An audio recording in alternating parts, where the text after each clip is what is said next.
Number system का सबसे मजेदार चैप्टर, मजेदार जो क्वेश्चन होता है वो स्थानीय मान और अंकित मान। इंग्लिश में स्थानीय मान को पैलेस वैल्यू कहते हैं और अंकित मान को फेस वैल्यू। इसके अंतर्गत कई तरह के प्रश्न पूछे जाते हैं, जैसे what is the difference between difference of palace value 5 and 3 in numeral 1 15 030, यानी 15,030 में जो पैलेस वैल्यू है ये आपका 5 और 3 दोनों का डिफरेंस क्या है, अंतर क्या। कभी कभी अंतर पूछता है, कभी योगफल पूछ देगा, कभी गुना पूछ देता है। पहले तो आज हम समझेंगे कि आखिर पैलेस वैल्यू होता क्या है और फेस वैल्यू क्या है। फेस वैल्यू से भी संबंधित कभी क्वेश्चन पूछ देता है कि दिए गए नंबर में पैलेस वैल्यू और फेस वैल्यू का अंतर प्राप्त करो। तो आज हम पहले पैलेस वैल्यू समझते हैं और फेस वैल्यू समझते हैं, फिर आसानी से उसको जो जिस तरह का प्रश्न रहेगा हम सॉल्व करने का प्रयास करेंगे। आइए पैलेस वैल्यू क्या है। हम बचपन से सीखते आए हैं, इकाई, दहाई, सैकड़ा, हजार, 10,000, लाख, 10 लाख, करोड़, 10 करोड़, यानी किस स्थान पर वो है। जब इसका पैलेस जिस चीज का पैलेस वैल्यू निकालना होता है, जैसे इसमें 5 और 3 का कहता है, तो 5 3 का कहता है अगर पैलेस वैल्यू निकालना है तो पहले पढ़ते हैं किस स्थान पे। पढ़ा तरीके में 10 पढ़ते हैं, इकाई, दहाई माने 10 से गुना, दहाई माने 10 से गुना, दहाई माने 10 से गुना, यानी 30 हो गया इसका पैलेस वैल्यू 3 का।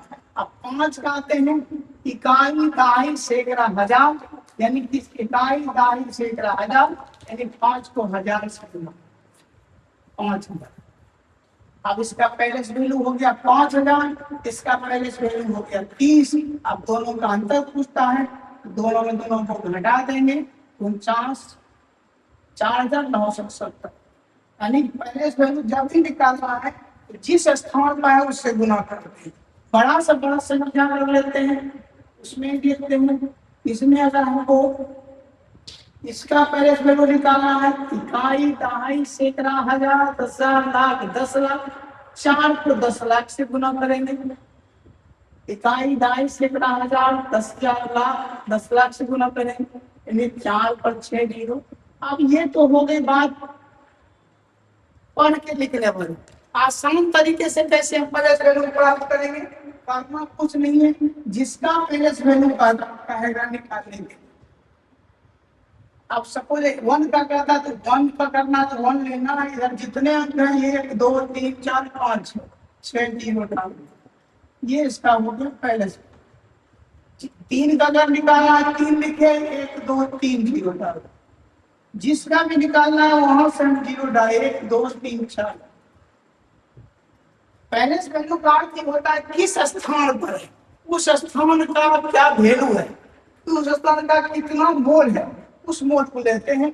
जिसका भी निकालना है आसान तरीका उसको लिखते हैं, उसका जितने अंक है उतना जीरो उसको बैठा देते हैं, वो उसका पैलेस वैल्यू होता है। 1 2 3 4 5 6 7, यानी 7 जीरो डाल देंगे, ये आपका पैलेस वैल्यू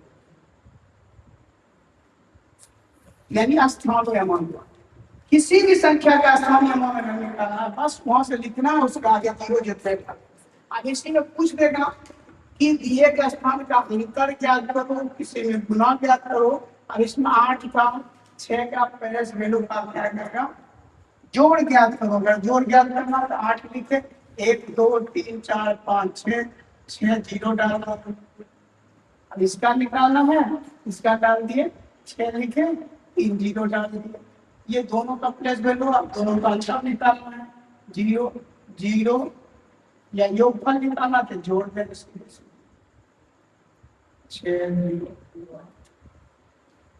अगर गुना करेंगे तो दोनों को गुना कर देंगे। ये स्थानीय मान का कार्य है। और अब इसी के बाद दूसरा आता है फेस वैल्यू, अंकित। नाम से ही जाएगा, नाम जैसा बोलता है उसी तरह ये क्या अंकित है वही उसका वैल्यू हो जाएगा। इसमें कुछ कोई जीरो नहीं डालना है, कुछ नहीं, जो अंकित है उसका अंकित वैल्यू अंकित मानो। स्थानीय माने जिस स्थान का है उस स्थान का, अंकित मान मतलब होता है जो अंकित है वो। अब जैसे इसमें कहेगा दी गई संख्या में ये लिखा हुआ है इस संख्या में कहेगा कि 7 और 6 के अंकित मान, 7 और 6 का अंकित मान क्या है? 7 का इसका अंकित मान 7 ही होगा, इसका 6 ही होगा। जो संख्या लिखा है वही उसका अंकित मान होता है। अंकित मान स्थानीय मान में कभी कभार अंतर पूछ देता है, जैसे इसमें लिख दिया 8 के स्थानीय मान और अंकित मान का अंतर निकालिए। स्थानीय मान इसका 8 पर 2 0 हो गया और अंकित मान इसके यही हो गया। अंकित मान में जो दिया उसमें कोई बदलाव नहीं, जो दिया है वही हो जाएगा। यानी इसका स्थानीय मान अंकित मान का अंतर हो गया 782। आज हमने अच्छी तरह से सीख लिया कि स्थानीय मान जिस स्थान पर नहीं कायदा है पढ़ के भी लिख सकते हैं। अगर पढ़ने में मुश्किल है जो स्थान वहां से लेकर बाकी आगे वाले स्थान जितना भी है उसके आगे कितना अंक है उतना 0 डाल देते हैं, वो उसका स्थानीय मान होता है। और अंकित मान क्या होता है? जो मान दिया हुआ है वही उसका अंकित मान होता है। इस तरह से स्थानीय मान और अंकित मान से संबंधित हम प्रश्न समझे। अब इससे संबंधित प्रश्न को आप लोग सोल्व कीजिए, सोल्व करके पता कीजिए क्या कठिनाई होगी।